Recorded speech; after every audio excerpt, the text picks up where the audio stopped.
I say hello to Therese Casey, the guy that hangs out with her occasionally. Bobby, thank you. Thanks for being here. Thanks for welcoming me home. And the McGregor family, all of them, including the long-suffering wife who's had to be the sister, like my sister, of Mayor for all those years. I want to thank them all. Mayor Burke and Mayor Carnetti, congratulations. And President Eric Dean. Mr. President, as I said earlier, the iron workers have been with me my entire career. The first operation to ever endorse me in 1972. I wouldn't even know to be elected senator, and you guys endorsed me, and I was able to turn 30 by the time I got sworn in. By the time I wasn't elected, I wasn't old enough. And it's great to be home. My dad is from Dunmore, and Mr. Mayor, and my mom was from Scranton. And I want to thank Bob and everyone here at the McGregor Industries for showing me around this morning. Although I knew of this establishment for a long time. It's only been around 100 years, and but this is the kind of small manufacturing business that demonstrates that the resilience, the creativity, and the staying power of the American industrial base. You know, I'm not telling you anything new, but we're living through a time unlike any other in American history. Our country is facing three simultaneous crises. A pandemic that's infected over 3 million Americans and cost thus far over 130,000 lives. Bobby, 3 times a week I'm on the phone with the national folks, the docs who were head of CDC and other places before. The expectation is that they may get as high as 200,000 before it's over. And it shows no sign of slowing down. We have an economic crisis that's left almost 18 million Americans out of work, with some of the greatest pain inflicted on small businesses and communities of color.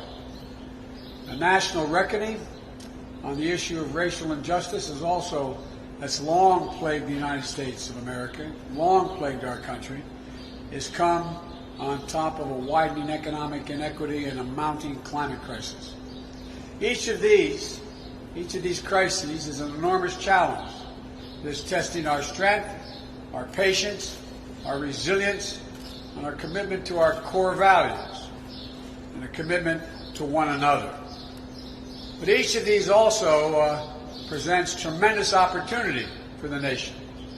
An opportunity to prepare now for the future threats we know are just around the corner. An opportunity to address fundamental inequities of our nation, the growing gap between the very wealthy and everyone else.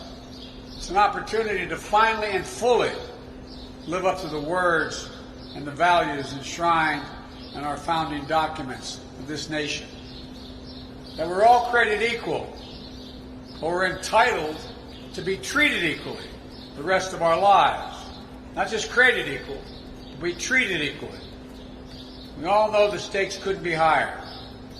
That's why it's no time for the divisive politics we're hearing more about today. Donald Trump may believe that pitting Americans against Americans will benefit him. I don't. We have a health crisis, an economic crisis, a racial justice crisis, a climate crisis. We need to come together to solve these crises, to solve them as Americans. This is our moment to imagine and to build a new American economy for our families and for our communities. An economy where every American has a chance to get a fair return for the work they put in, an equal chance to get ahead. My grandpa, when I lived with him down in Greenridge, used to talk about everybody, Joey, deserves a shot. Just a shot. Everybody. An economy that is more powerful we can build precisely because everyone will be cut in on the deal this time. as we rebuild the middle class. This time bringing everyone along, everybody. An economy that says investing in the American people and working families is more important than the nearly $2 trillion in tax breaks predominantly handed out to the super wealthy. Donald Trump loves to talk and talk and talk. But after 3.5 years of big promises, what did the American people have to show for all the talk? He promised a health care plan, but never even offered his own bill as he continues to try to wipe out Obamacare in the middle of a pandemic. Instead, he's fought repeatedly to take health care away from tens of millions of people who didn't have it before, and over 100 million people who are covered because they had pre-existing conditions now that they couldn't have gotten coverage for before. He promised an infrastructure plan to deliver on jobs and opportunities. We're rated as having the 23rd, ranked 23rd in the world in terms of our transportation infrastructure. What happened to all of that? He promised to bring back jobs, but manufacturing was in recession even before COVID-19. He promised to buy Americans. Then he let federal contractors double the rate of offshoring jobs in his first 18 months. I'm going to change that. We're going to double the foreign tax, the tax on foreign profits, so we don't encourage people to leave and build abroad.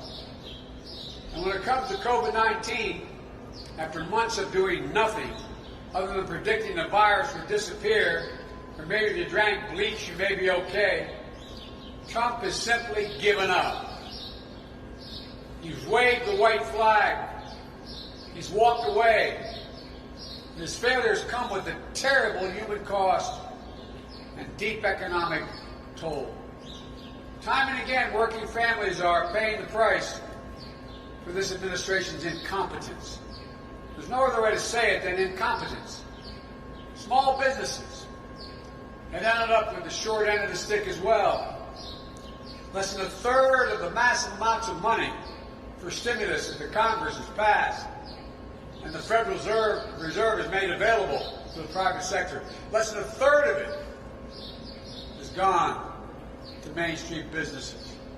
Big businesses, the wealthy, Trump's cronies and pals, they've been the big winners. Senator Casey can tell you they wrote in the law there had to be oversight, the Inspector General, to make sure where that money went.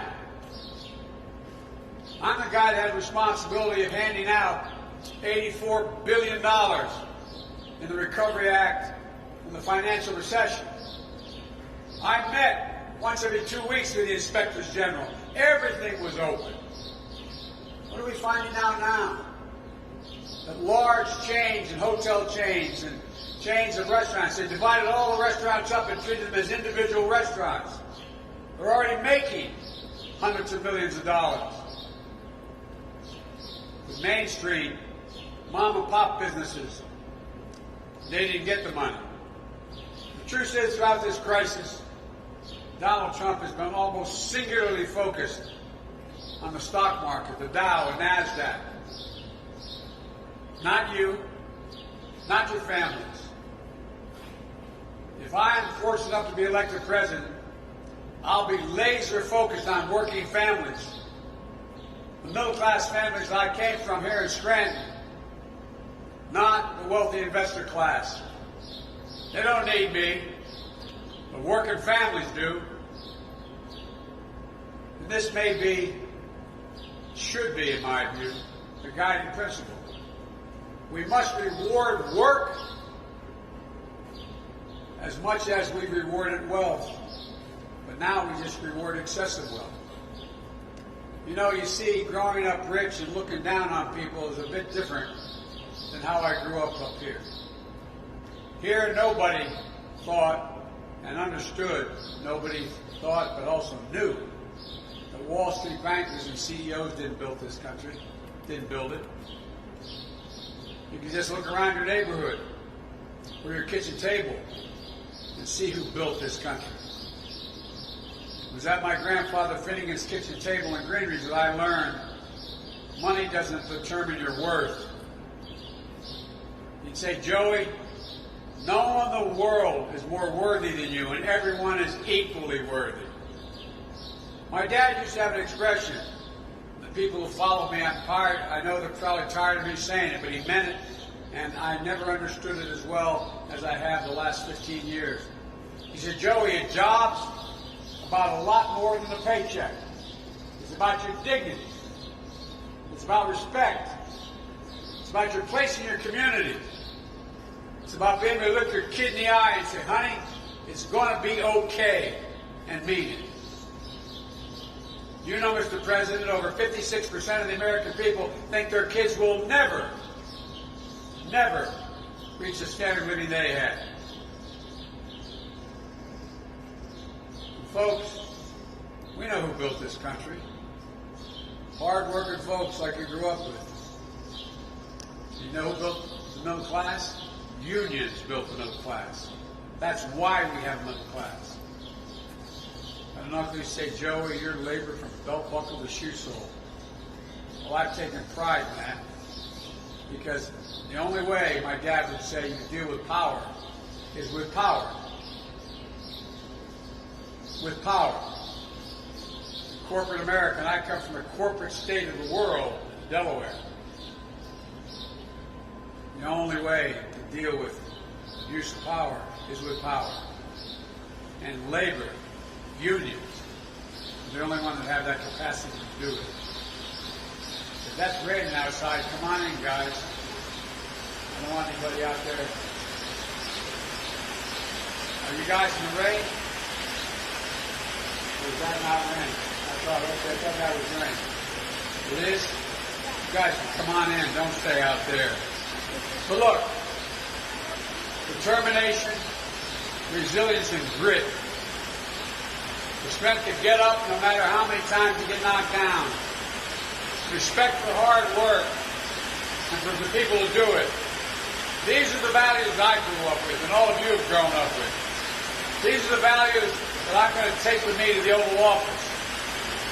I'll give more help to mainstream business and entrepreneurs and ask more of corporate America. You know, half of the jobs in America are small business jobs.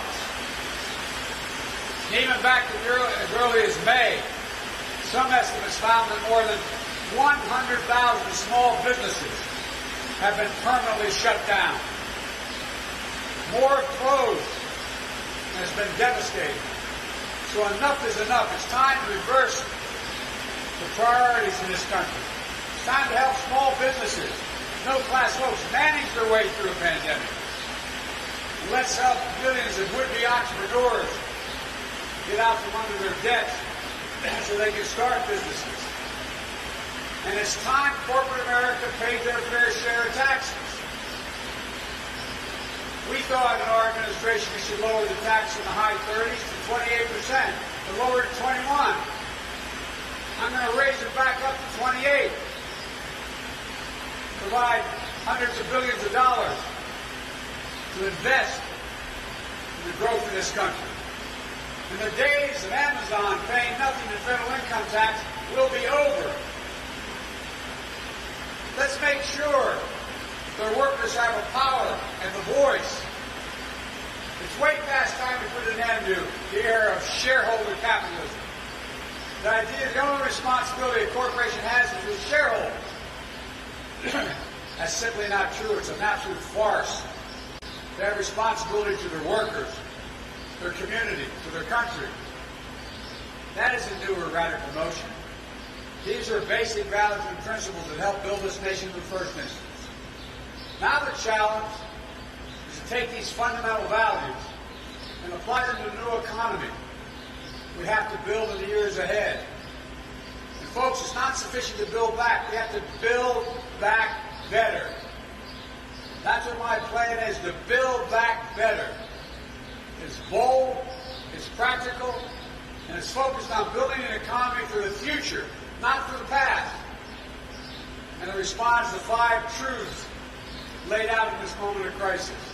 The first is that we've seen in the course of this pandemic that we need to strengthen our industrial base as long-term sources of middle-class job creation. Let's use this opportunity to take bold investments in American industry and innovation so the future is made in America, all in America. I do not accept the defeatist view that forecasts that automation and globalization mean we can't keep well-paid jobs here in America and create more of them. I do not buy for 1 second that the vitality of American manufacturing is the thing of the past. American manufacturing was the functioning arsenal of democracy in World War II, has to be part of the engine of new prosperity in America now.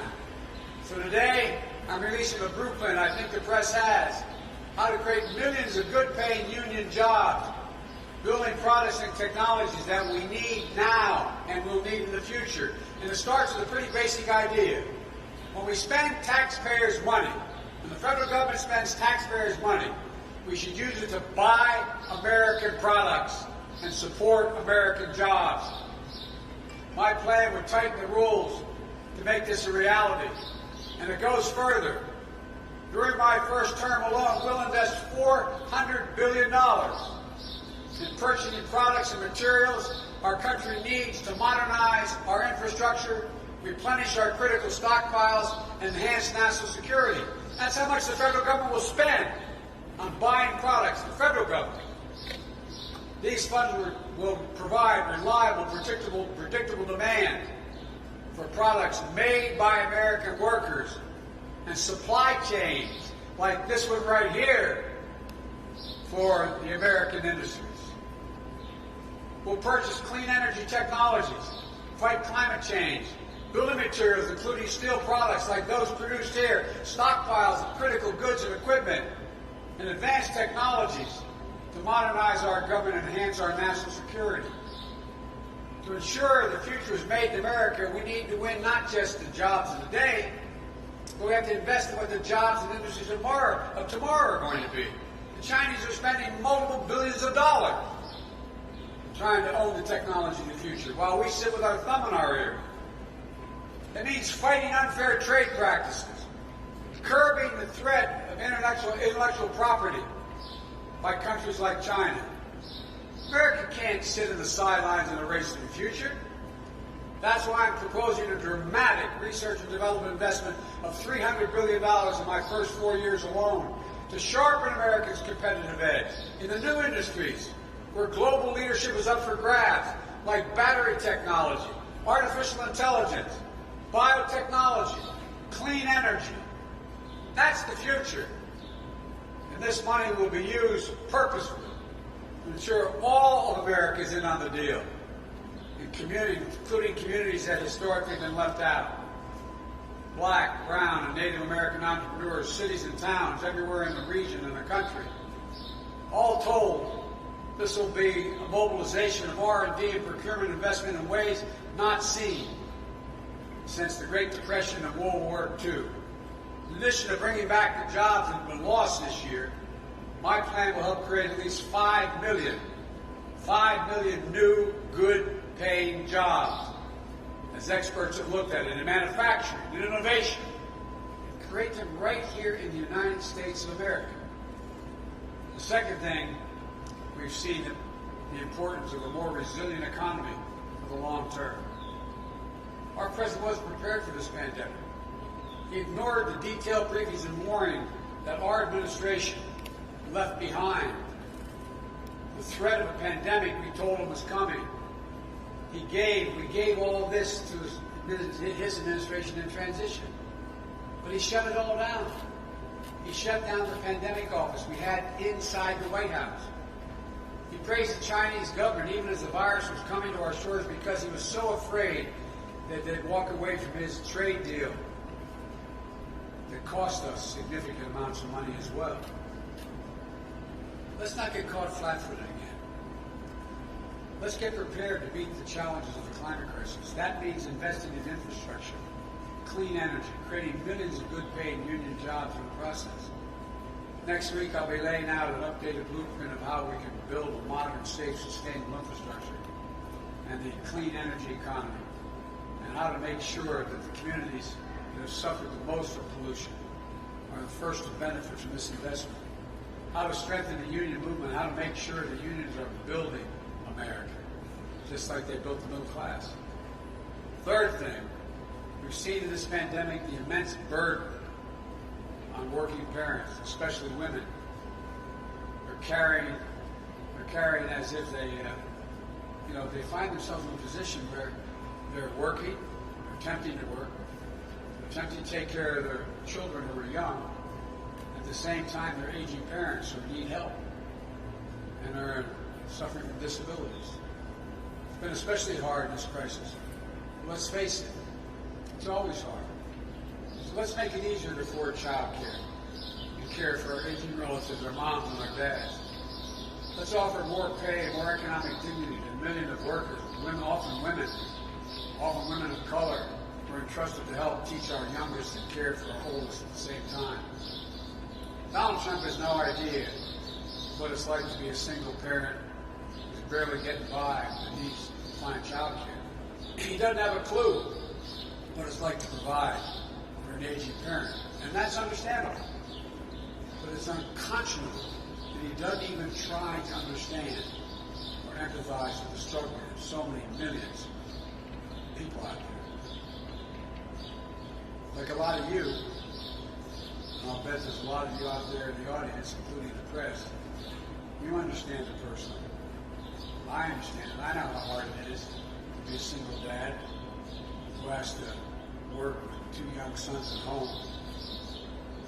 I know what it means to bring your aging parents into your home in the last months of their lives, care for them as well. I've done both, and I had great help. I have a really close family. And I was a U.S. Senator making $42,000 a year at the time. I've done both. It's hard. It's so much harder for millions of Americans who are trying to make ends meet. In the weeks ahead, I'll be laying out a plan to mobilize American talent and hearts to build a 21st century caregiving and education workforce. The fourth thing we've seen is millions of American workers and small businesses, business owners, put their lives on the line to keep their their country going.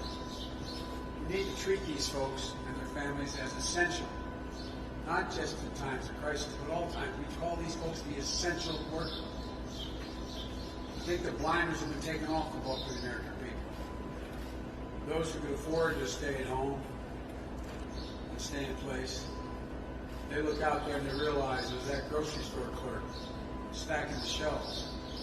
There's that nurse's aide trying to find protective gear to take care of someone that's on a ventilator.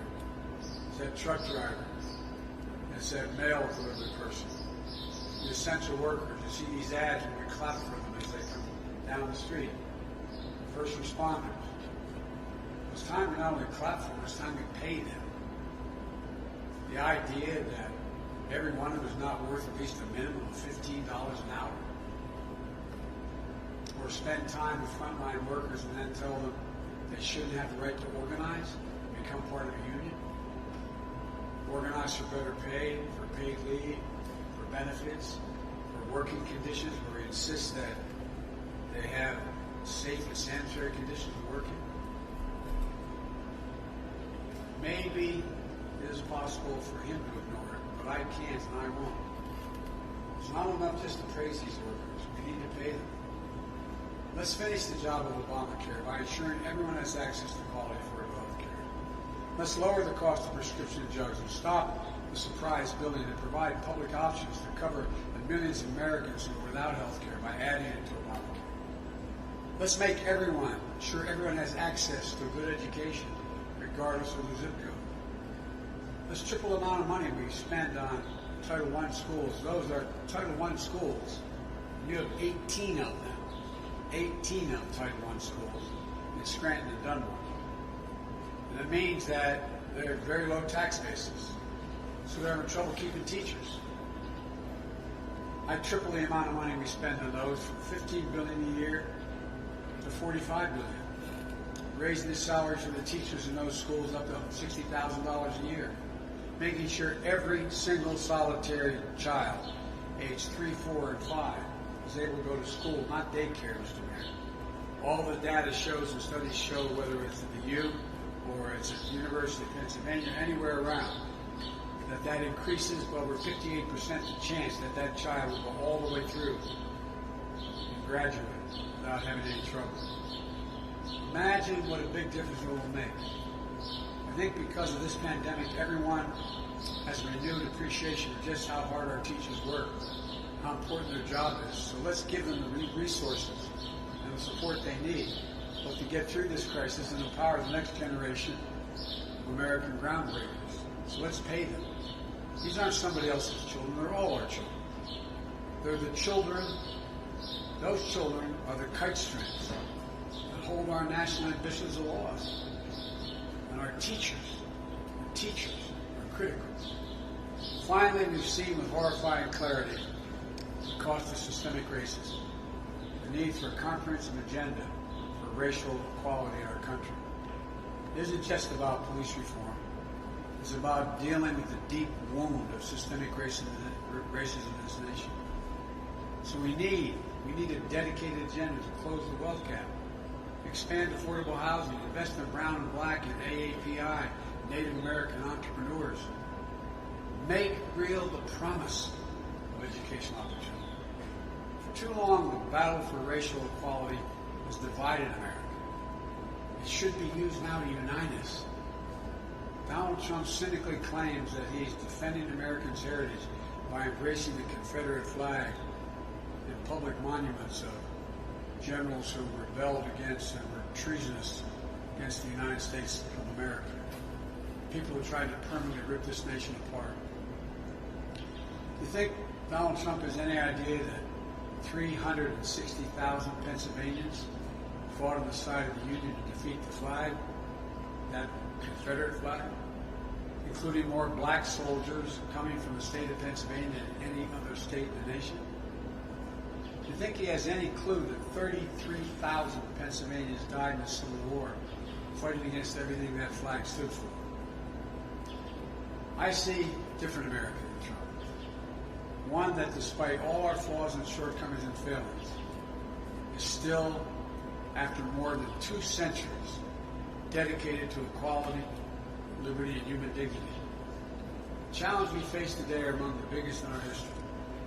We have to come together in this country to solve them. There's no other way.